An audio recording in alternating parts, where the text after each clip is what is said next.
नमस्कार, कसे आहात सर्व? मस्त आहात ना? मस्तच राहा. सर्वांना सर्वप्रथम श्री स्वामी समर्थ. तुम्हाला सर्वांना आजचा दिवस खूप छान आनंदाचा आणि आरोग्यदायी जाओ. तर जसा आता हा उन्हाळा खूप वाढत चालला आहे ना, तर पक्ष्यांनासुद्धा बघा आपल्याला जसं गरम होतं आहे, आपल्याला इतकं ऊन लागतं आहे, तर त्यांनासुद्धा बिचाऱ्यांना तेवढं गरम, ऊन सगळं सहन करावं लागतं. तर मी तर रोज चपाती वगैरेच टाकते, पण आता सध्या ना मी त्यांना हे द्राक्ष टाकते आणि खूप आवडीने खातात द्राक्ष. तर असंच पक्ष्यांसाठी तुम्ही आता सध्या बाहेर पाणी ठेवा, थोडेसे दाणे ठेवा. तर रोजचा ना सकाळचा एक खूप मोठा प्रश्न असतो तो म्हणजे की रोज टिफिनला काय बनवायचं. चपाती भाजी, थेपले, पराठे, किती आपण वेगवेगळं बनवत राहिलो, पोहे म्हणा, उपमा म्हणा, तरीही खाणाऱ्यांना कंटाळाच येतो. तर म्हटलं चला आज इडली बनवूया. आणि इडलीसाठी ना मी हल्ली काय करते, ते इडलीचा घाट घालत नाही, कारण मग सगळं ते भिजवा, मिक्सरला लावा. आणि मग कधी कधी काय होतं की एवढं खाल्लंही जात नाही, म्हणजे थोडंसं नाश्त्याच्या वेळेला खाल्लं ना की नंतर परत सगळ्यांना जेवणाच्या वेळेला ते नको असतं. तर असे बरेच प्रकार असतात. तुमच्या पण घरात असे प्रकार आहेत का? तर म्हणून सध्या सगळ्यात बेस्ट ऑप्शन ते म्हणजे की हे ब्लिंकिटचं होतं. ही कुठलीच ब्लिंकिटची वगैरे ॲडव्हर्टाईज नाही आहे, पण खूप म्हणजे बोलतात ना की मदतगार ठरणारं अशी अशी गोष्ट काढलेली आहे ब्लिंकिटने, की कुठलीही गोष्ट पाहिजे अगदी मिनिटावरती लगेच पटकन आपल्याला मिळते. बघा कुठल्याही गोष्टीचे जेवढे फायदे आहेत ना तेवढेच तोटेसुद्धा आहेत. याच्यात तोटा असा झाला आहे की आपल्याला चालायला कंटाळा झाला आहे आपल्याला. म्हणजे आता फक्त मागवलं की लगेच सगळं येतं आणि अगदी म्हणतात ना की पायाच्या नखापासून डोक्याच्या केसापर्यंत सगळं त्यांनी तिथे अवेलेबल करून ठेवलं आहे, की तुम्हाला कुठेच जायला नको. लगेचच सगळं घरी येतं. आणि हे ना मी आयडीचं पीठ मागवते. मला हे खूप आवडतं. ह्याची पण ॲडव्हर्टाईज नाही करत आहे. हे मी स्वतः पर्सनली वापरते बऱ्याचदा आणि तुम्हालासुद्धा चांगल्या गोष्टी मिळाव्यात, ज्यांना माहीत नसेल त्यांना माहीत होईल म्हणून मी ही गोष्ट शेअर करते. तर ह्याचं पीठ खूप मस्त आहे. अगदी ताजं असतं. प्लस म्हणजे ह्याच्यामध्ये तुम्ही इडली पण मस्त बनते आणि डोसा पण अगदी जाळीदार खूप छान बनतो. विशेषतः ह्याच्यामध्ये ना कुठलंही प्रिझर्वेटिव्ह टाकत नाही. त्याच्यामुळे ते पीठ आपण जसं घरी पीठ बनवतो ना तसंच्या तसंच लागतं. त्याच्यापेक्षा पण मस्त लागतं मी म्हणेन. आणि अर्धा किलोचं अवेलेबल असतं, 1 किलो, 2 किलो. तर मला पण जसं आता समजा फक्त टिफिनला हवं असेल तर मग मी थोडंसंच मागवते. कारण आता उन्हाळासुद्धा आहे. पीठ जरी आपण तसंच ठेवलं ना तरी ते आंबतं वगैरे. तर म्हणून आणि मला तो घाट आवडतच नाही, की सकाळचं बनवलेलं संध्याकाळपर्यंत रेटत राहायचं. त्यापेक्षा जेवढं पाहिजे तेवढंच मागवायचं, तेवढंच बनवायचं आणि वेळेत संपवायचं. तर म्हणून मी थोडंच पीठ मागवलेलं. 1 किलोचं जे आहे तेवढंच मी पीठ मागवलं. त्याच्यामध्ये टिफिनपुरत्या आणि नाश्त्यापुरत्या एवढ्या इडल्या आरामात होऊन जातात. तर बघा पीठ अगदी म्हणजे पिठात काहीच टाकायची गरज नाही. फक्त थोडंसं मीठ घालायचं. थोडंसं तुम्हाला वाटलं तर अगदी हलकं थोडंसं पाणी मिक्स करा, कारण ते थोडंसं घट्ट असतं. आणि डोश्याला आणखीन थोडंसं पाणी घालावं लागतं. पण इडल्या इतक्या मस्त होतात ना. आणि आमच्याकडे तरी म्हणजे इडली हा प्रकार आवडतो. पण सारखा पण तो बरा नाही, कारण त्याच्यामध्ये पण उडदाची डाळ वगैरे असते. तर सध्या आता ह्या गरमीमध्ये ना तुम्ही उडदाच्या डाळीचे जे पण पदार्थ असतात तर ते जरा अवॉइड करा. म्हणजे आपल्याला ती सवय नाही आहे रोज रोज उडदाच्या डाळीचं खायची. त्याच्यामुळे हे जे फर्मेंटेड आणि गोष्टी असतात ना, तर ज्यांना स्पेशली वाताचे त्रास आहेत त्यांनासुद्धा डॉक्टर सांगतात की फर्मेंटेड जास्त खायचं नाही. पण कधीतरी तरी चालतंच ना. मला तरी स्पेशली म्हणजे south Indian dishes idli, dosa हे मला खरंच खूप आवडतं. पण असो कधीतरी तर खाऊच शकतो. तर इथे मी ना हा पुदिना लावला आहे आणि काय झालं मी कटिंग करायला गेली ना, तर मी पूर्णच कॅमेरा कव्हर करून घेतला. त्याच्यामुळे म्हटलं की आता डायरेक्टच कट केलेलं दाखवते. तर बघा किती सारा पुदिना ह्याच्यामध्ये निघाला. आणि हे जे पुदिन्याचं लावलं आहे ना मी म्हणजे कुंडीमध्ये रोपं, तर हे जवळपास आता 5-6 महिने झाले, त्याच्यापेक्षा पण जास्त. पण जितकं मी कटिंग करते तितके नवीन त्याला पानं येतात आणि मस्त वापरता येतो मला. कशामध्ये म्हणजे आपण कधी थोडी चटणी बनवली किंवा कशामध्येही यूज करता येतो. तर अशा प्रकारे. आणि तुम्हाला पुदिन्याचा एक फायदा सांगू, मच्छर येत नाही. ज्यांच्याकडे मच्छर स्पेशली खूप येत असेल ना, तुम्ही पुदिना लावा, बघा मच्छर कमी होतात त्याच्यामुळे. तर आता आपल्या इडल्या मस्त फुगलेल्या आहेत. इडलीच्या भांड्यामध्ये इडली लावल्यानंतर गॅस आहे ना अगदी बारीक ठेवायचा नाही, थोडासा मीडियमपेक्षा जास्त ठेवायचा, म्हणजे इडली पटकन छान अशी फुगते. तर आता मी बघितली तर खालच्या इडल्या अजून थोड्या शिजायच्या बाकी आहेत. तर म्हणून मग मी पुन्हा ते लावलं. तोपर्यंत इथे छान चटणीची तयारी केली, तडक्याची तयारी करते. चटणीला जोपर्यंत असा मस्त असा तडका देत नाही ना, तोपर्यंत चटणीची काही चव येत नाही. आणि आमच्याकडे तर घरी बनवलेलीच चटणी सगळ्यांना खूप आवडते, कारण त्याच्यामध्ये तेवढाच कोथिंबीर, तेवढाच पुदिना वगैरे सगळं घातलेलं असतं आणि अशी मस्त तडका दिला ना, की ती चटणी आहा! काय मस्त लागते. खूप भारी लागते. मला तरी खूप आवडते. आणि हीच चटणी कधी जास्त झाली, उरली आणि कोणी खाल्ली नाही, तर मग मी काय करते, ह्याचा सेकंड उपाय तो म्हणजे की सरळ भाजीमध्ये मिक्स करते. जसं आपण वाटण बनवतो तसंही आपण खोबऱ्याचं, ओल्या खोबऱ्याचं, सुकं खोबऱ्याचं वाटण बनवतोच.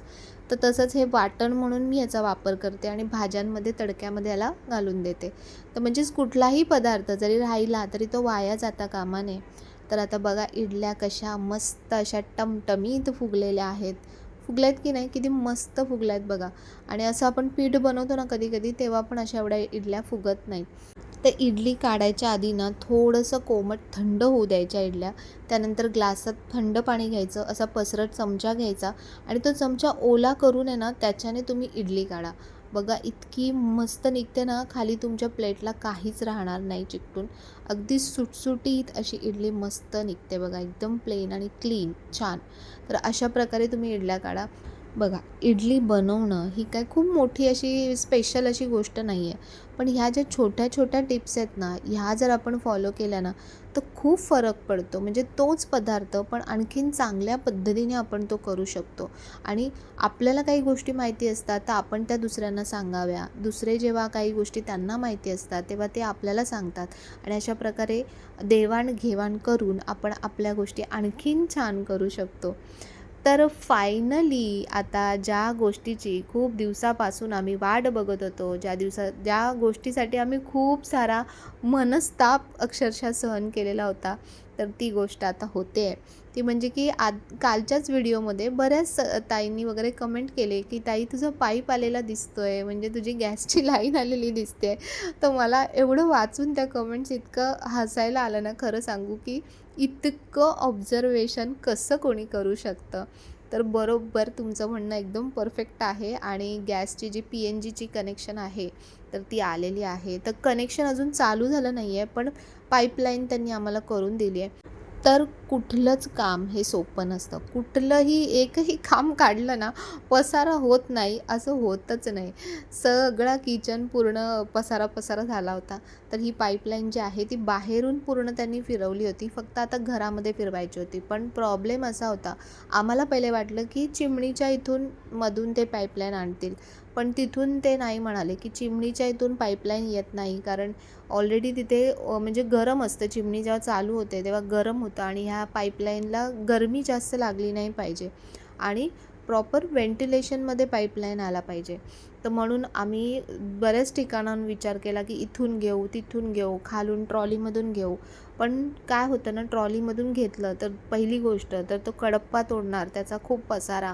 त्यानंतर ओट्याच्या इथे होल होणार आणि ओट्याच्या इथे होल शक्यतो करू नका. काय होतं जेव्हा आपण ओटा कधी-कधी धुतो ना पूर्ण, तर ते सगळं जे पाणी आहे ना, त्या होलमधून खाली जायचे चान्सेस असतात. म्हणून जितकं शक्य होईल तितकं वरून जर तुम्ही कनेक्शन घेतलं तर सगळ्यात बेस्ट. तुम्हाला आयडिया मिळावी ह्यासाठी मी हा व्हिडिओ तुम्हाला दाखवते, की बघा मी अशा प्रकारे घेतलं. वरचा जो माझा चिमणीचा जो बॉक्स वरती जो बनवला आहे पाईपसाठी, त्याच्यावरून कनेक्शन घेतलं आणि ह्या ड्रॉवरमधून, या बॉक्समधून कनेक्शन खाली फिरवलं आहे. म्हणजे वरच्यावरच कनेक्शन येतं आहे. कनेक्शनला प्रॉपर म्हणजे पाईपला प्रॉपर व्हेंटिलेशनसुद्धा मिळतं आहे. वरती जो किचनच्या वरती तुम्हाला हा माझा बॉक्स दिसतो आहे, इथे मी स्टोरेज बनवलं नाही. कारण ऑलरेडी खूप स्टोरेज आहे आणि जितकं तुम्ही जास्त स्टोरेज बनवत जाल ना, तितका तुमचा पसारा वाढतच जातो. तर म्हणून इथे मला असं मोकळंच ठेवायचं होतं. तर बघा वरून इथून पाईप, इथून मधून या बॉक्समधून तो खालपर्यंत आणला गेला आहे. तर सुरुवातीला मला वाटलं की खूप पसारा दिसेल किंवा पाईप ते खूप जाड असतात, तर खूप खराब दिसेल. पण तसं नाही झालं. कारण इथला जो पाईप टाकला ना, हा बघा हा पातळ पाईप टाकलेला आहे. तर अशा प्रकारे वरून पूर्ण हा पाईप फिरवून आणला. म्हणजे त्या पाईपलासुद्धा प्रॉपर असं व्हेंटिलेशन मिळतं. तर ज्यांच्याकडे आता बऱ्याच जणांकडे मला वाटतं हे PNGचे कनेक्शन्स आलेले आहेत आणि त्यांनी ज्याप्रमाणे सांगितलं, की आपल्या LPGपेक्षा PNGचं म्हणजे जे गॅस होतो, बर्न होतो, तर तो जळतो, तो खूप चांगल्या प्रकारे जळतो, त्याची हीट खूप चांगली असते. आणि याचं जे बिल आहे ना, ते आपल्याला 2 महिन्यातून एकदा येतं बिल. तर हे ते स्वतः मीटरमध्ये चेक करूनसुद्धा बिल देतात किंवा त्याचं तुम्ही ऑनलाईनसुद्धा बिल भरू शकता. तर अशा प्रकारे इथे समोरच हा पाईप इथे कनेक्ट केला आहे आणि त्यांनी संपूर्ण कनेक्शन करून दिलं बाहेरून आतपर्यंत. तर जेव्हा संपूर्ण म्हणजे व्यवस्थित लागलं ना, तेव्हा खूप बरं वाटलं, की कारण आधी खूप विचार करत होतो, की कसं करायचं, वरून करायचं, प्युरिफायर आहे तिथून करायचं की खालून ट्रॉलीमधून करायचं, असे खूप सारे प्रश्न होते. पण फायनली व्यवस्थित कनेक्शन होत आहे. आणि आणखीन एक गोष्ट त्यांनी मला जी सांगितली, की एकदा तुम्ही तुमच्या गॅसच्या शेगडीला PNG कनेक्शन कनेक्ट केलं, की तुम्ही पुन्हा त्याला तुमचं LPGचं कनेक्शन लावू शकत नाही. कारण त्याच्यामध्ये कसं असतं, की सेटिंग असते. जो गॅस त्याच्यामधून पास ऑन होतो ना, त्याची काही सेटिंग्स असतात. तर त्याच्यामुळे आपल्याला मग परत समजा तुमच्या सिलेंडरला तुमचा एखादा सिलेंडर तुम्ही ठेवलात आणि त्याला तुमचा जो पाईप असेल तो लावायचा असेल सिलेंडरचा, तर तुम्हाला वेगळी शेगडी त्याच्यासाठी घ्यावी लागेल. एकाच शेगडीमध्ये तुम्ही दोन्ही कनेक्शन लावू शकत नाही. तर आता हे कनेक्शन जे आलं आहे ना, ते बाहेरून इथून आलं आहे बघा. तर म्हणून इथून पण मोठा प्रॉब्लेम होता, कारण इथे साईडला मी हे कपाट बनवलं होतं. तर शेवटी इथून ही जी स्लायडिंग आहे, तर ते स्लायडिंगला थोडंसं कट करावं लागलं आणि तिथून मग पाईप आतमध्ये घेतला. त्यानंतर संपूर्ण असा हा फिरून पाईप पूर्ण किचनमध्ये गेलेला आहे. म्हणजे एक गोष्ट घेण्यासाठी बघा केवढं केवढं काम असतं, केवढं पाईपलाईन सगळं करावं लागतं.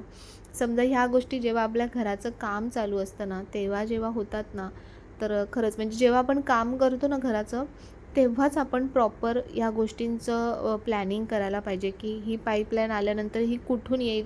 त्याच्यासाठी जे प्रॉपर जे होल वगैरे लागतात ते तुम्ही तेव्हाच करून घ्या. म्हणजे बऱ्याच पुढच्या गोष्टी आहेत ना, तर त्याच्यासाठी सॉल्व्ह होतात, पटकन काम होतं. तर अशा प्रकारे ह्याचा एक मीटर येतो. हा मीटर इथे बाहेर त्यांनी इथे बाल्कनीमध्ये बसवला आणि या मीटरला अशा प्रकारे एक कवरसुद्धा येतं. तर हे फ्रीमध्ये देत नाहीत. हे आपल्याला खरेदी करावं लागतं. ₹200 एक कवर होतं. पण मी लावून घेतलं कारण ना कधी-कधी डस्ट वगैरे धूळ बसते, तर म्हणून बेटर म्हणून मी लावून घेतलं. तर ते मला एक्सप्लेन करत होते, की कशाप्रकारे ह्याचा वापर करायचा आहे, काय ह्याचे फायदे आहेत वगैरे सगळ्या गोष्टी. कुठलीही गोष्ट जेव्हा आपण लावतो, घेतो, त्याची प्रॉपर माहिती तुम्हाला असणं खूप गरजेचं असतं.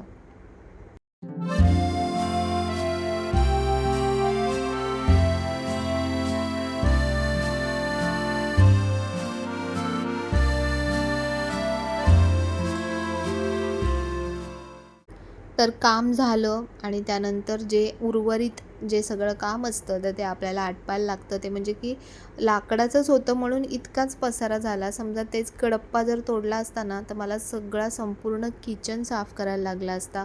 म्हणून बरं झालं स्वामींच्या कृपेने मी म्हणेन की थोडक्यात आटपलं. तर आता तूर्तास फक्त हे पाईपलाईनचं काम झालेलं आहे. अजून कनेक्शन झालेलं नाही आहे. तर बघू, मला विचार आहे की मला शेगडीही बदलायची आहे, कारण माझी ही खूप जुनी शेगडी आहे. म्हणजे 10 वर्षापेक्षा पण जास्त झाले असतील या शेगडीला. बाहेरून छान दिसते आहे, म्हणजे मी मेंटेन ठेवली आहे म्हणून ती छान दिसते आहे. पण आतून जे बर्नर आहेत ना, ते त्याचे थोडे बऱ्यापैकी खराब झाले आहेत. तर बघू आता की कसं काय ते काम होतं आहे. सध्या तरी हीच लावेन, नंतर मी विचार करते की बघेन चेंज करेन. आणि हा जो पाईपलाईन तुम्हाला हा जो पाईप आहे जो तुम्हाला नेहमी दिसतो, की ताई हा पाईप का लावला आहेस, खराब दिसतो आहे, तर तो पाईप आता निघणार आहे, म्हणजे कनेक्शन जॉईन झाल्यानंतर.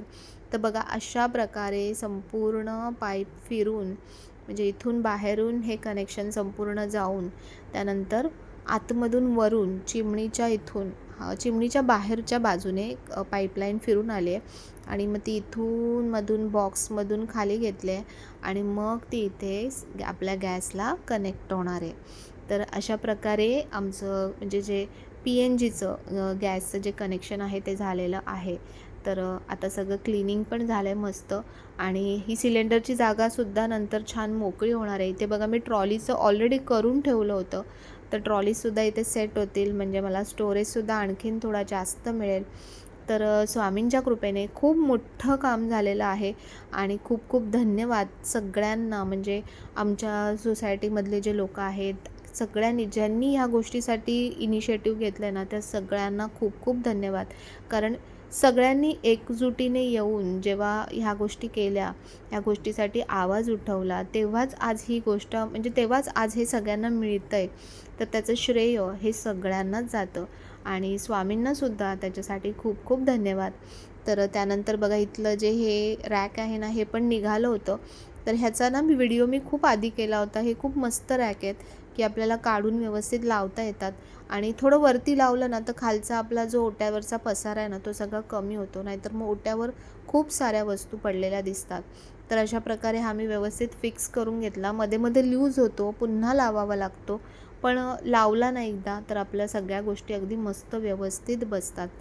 तर असा आजचा जो व्हिडिओ आहे तो तुमच्यासोबत शेअर केला, की तुमच्याकडे सुद्धा PNGचं कनेक्शन आलं नसेल, येणार असेल, तर तुम्हाला यातल्या बऱ्याचशा गोष्टी उपयोगी पडतील, बऱ्याचशा गोष्टींची माहिती मिळेल. त्यासाठी हे सगळं तुमच्यासोबत शेअर केलं.